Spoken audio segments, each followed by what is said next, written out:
I found this faceless YouTube channel making over $100,000 per month. And for the next 30 days, I'm gonna try and copy it with AI and make as much money as I can. I'm not gonna show my face. I'm gonna use AI as much as I can and see if it's actually possible to shortcut your way to a profitable faceless channel. So this all started when I found this random faceless sports channel that was pulling insane views. And when I checked Social Blade, it said it was making over $100,000 per month. The channel was called Hall of Game, and they were making these really cool sports edits that were super engaging. It stood out to me because the channel wasn't using a face or personality or any expensive studio equipment. They were just taking various sports clips and editing them together really well. Now, this looked really promising because I had this channel called Pull Up Hoops, and I had made some sports edits in the past on this channel, but at this point, the channel was basically dead. So I decided to revive it using this new strategy. So on day one, I started to make videos like them, but I quickly ran into a huge problem of faceless YouTube that no one really talks about. Creating these sports edits relies on finding various podcasts, sports shows, and interview clips to bring together into a cohesive edit. And so I started looking on YouTube, Twitter, and other social media platforms to find these clips that I could edit together. But the problem was most of the clips I found didn't have really good hooks, or they had these like ESPN overlays if it was from a sports show, or sometimes the clips were just way too low quality to actually use. And so this meant that even if the clip was pretty good and I thought it would make for a good edit, I knew people would just scroll right by. And this is honestly where the challenge almost died on day one, because copying the edits and the looks of a channel is basically useless if I can't find things to actually edit. So once I realized that the hook was my biggest problem, I started thinking, what if I don't have to find the perfect hook? What if I could just make it using AI? And this one idea basically changed everything overnight. Recently, OpenAI, the company behind ChatGPT, had launched their video generation platform called Sora, and this was the best video generation tool that had ever been released. It could produce very realistic looking people, where the voices and the look and how the person talked looked almost identical to a real person. In addition to this, from some of my past experience, I knew that these UGC style videos were already working everywhere. All you have to do is look on TikTok and see how all the ads nowadays are just like regular people in their rooms. It's not these like fancy productions. So I thought, if this works for ads, why couldn't it work for sports edits too? But all that was just theory, and now it was time to execute. On day one, I posted my first video using this new strategy, and honestly, I had no idea if it was gonna get any views. From my previous research, I'd found this podcast clip with an NBA player named Lonzo Ball, and he was talking about his little brother LaMelo. And I knew that LaMelo is a really famous player, and he's been really popular on social media for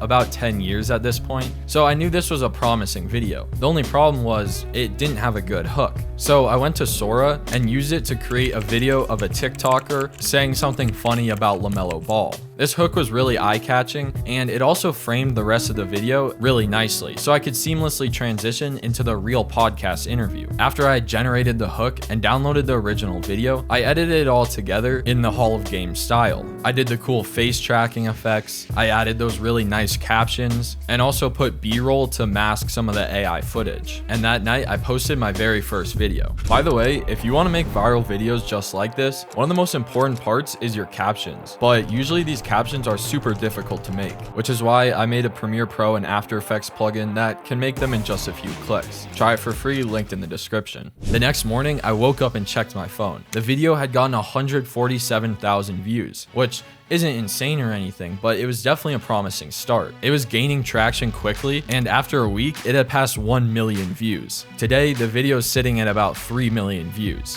and this massive success instantly validated the idea and gave me a lot of momentum to continue this challenge. This brings me to one of my biggest lessons from this whole challenge, and that's to pick a niche that you actually know something about. I'm a big sports fan. As you can see, I have jerseys on my wall, and I've been watching these edits and watching sports for years. So I kind of knew a general idea of what kind of players, narratives, and edits usually work on social media. But now I needed to prove that I could do it again. A few days later, I followed the same formula. I found a viral narrative that was trending, which is that the kicker Cam Little had just broken the NFL's field goal record. And there were parody accounts on Twitter joking that he had just gotten drug tested, which is kind of funny because was, who drug tests a kicker. I went to Sora and generated a video of a TikToker saying, "You're telling me they drug tested a kicker? Cam Little might be the greatest kicker I've ever seen." And I downloaded that video, and like before, I edited it in the same exact way. The video got almost 500,000 views in just one day. And after a week, it had 1.7 million. So the very next day, I made another edit. This one was about Klay Thompson.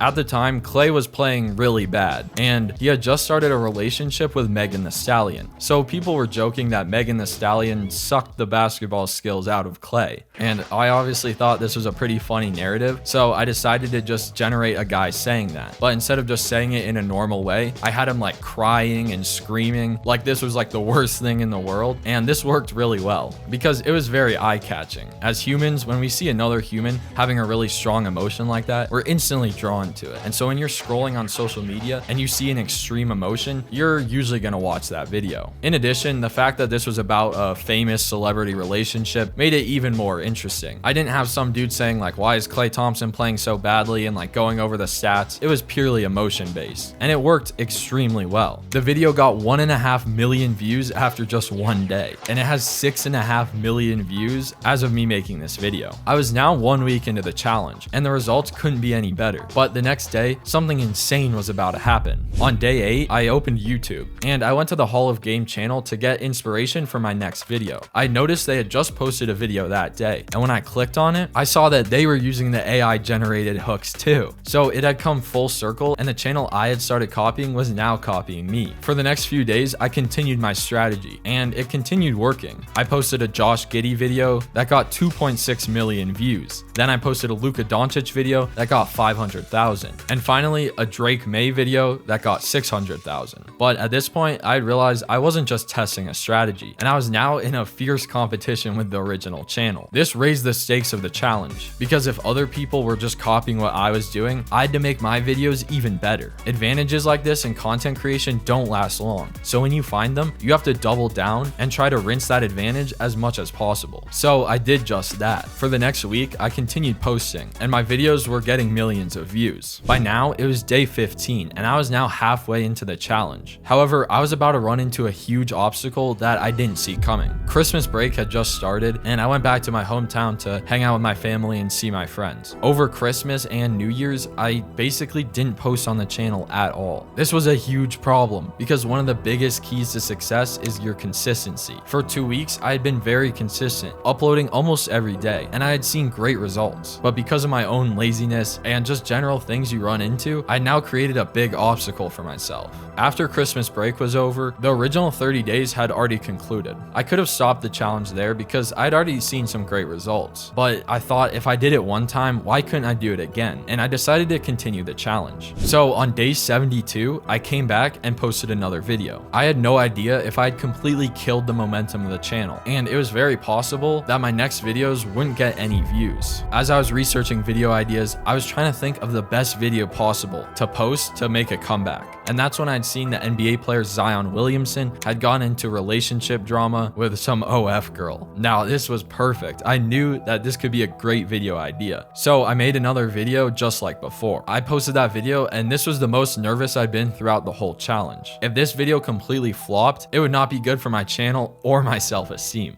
But thankfully, the next morning I woke up and the video had gotten almost 1 million views. So I knew I was so back. But I had no idea just how good things were about to get. I continued posting videos every single day. And that's when I saw the most success I had seen in this challenge. My next videos got 1.2, 2.3, 1.5, and 1.4 million views. After posting 4 videos in a row that got over 1 million views, I basically felt like I had cracked YouTube Shorts. But right when things had started working again, 1 week later on day 79, I was about to make a stupid mistake that would cost me thousands of dollars. I switched my channel to a new AdSense account because my old one was on an old email that I didn't use as much anymore. However, apparently you can only have one AdSense account, so I deleted that old one. But after deleting the old one, YouTube makes you wait 1 month before linking a new new AdSense account. So essentially, I had just demonetized myself for really no reason. With basically nothing I could do, I just had to wait 1 month before being able to post and make money again. So on day 110, I came back with a new video, and now I was attempting to revive the channel for a second time. That video performed pretty well, getting 730,000 views. And from late February into March, I continued posting consistently, and my videos were getting millions of views. I posted a video about the NBA player Delonte West. He had gone from playing with LeBron to literally being homeless, and I thought that made a great hook for the video. That video surpassed all my expectations and became the most viewed video I'd made to that point, getting over 7 million views. At this point, I was really happy with the channel, but there was one big problem, which is that everything relied on me. I had to go and find video ideas, find podcasts and interview clips to make in the videos, and then generate the AI hooks, and then finally edit and post the videos. So at that point, I decided to hire an editor to edit the videos for me. But his first video completely flopped, getting only 30,000 views, and I thought maybe this wasn't such a good idea. However, my fears were put to rest when his second video got 760,000 views. And on day 170 of the challenge, one of the videos my editor made completely blew up and got 7.5 million views and made me over $1,000. This proved that my channel didn't just rely on me and my skills, and I had built a repeatable format and system that someone else could follow to get similar results. However, around the same time, I realized that this strategy was not going to stay so easy forever. By this point, I'd been making the same exact style of video for like 4 or 5 months, and the viewers were starting to get a little bored of it. In addition, OpenAI shut down Sora, so my main tool for making the AI intros was now completely nuked. This just proves that when you find a working strategy, it's never going to last forever, and you need to constantly adapt and come up with new ideas, new styles, and other ways to make your videos unique. Luckily, another AI video generator called Cdance came out, and it can make videos almost as good as Sora. As of recording this video, me and my editor are continuing to work on this channel, and a video I posted the other day got over 500,000 views. So it's safe to say it's not completely dead, but I don't think I'll see results like I did in the beginning. So in the end, I turned an old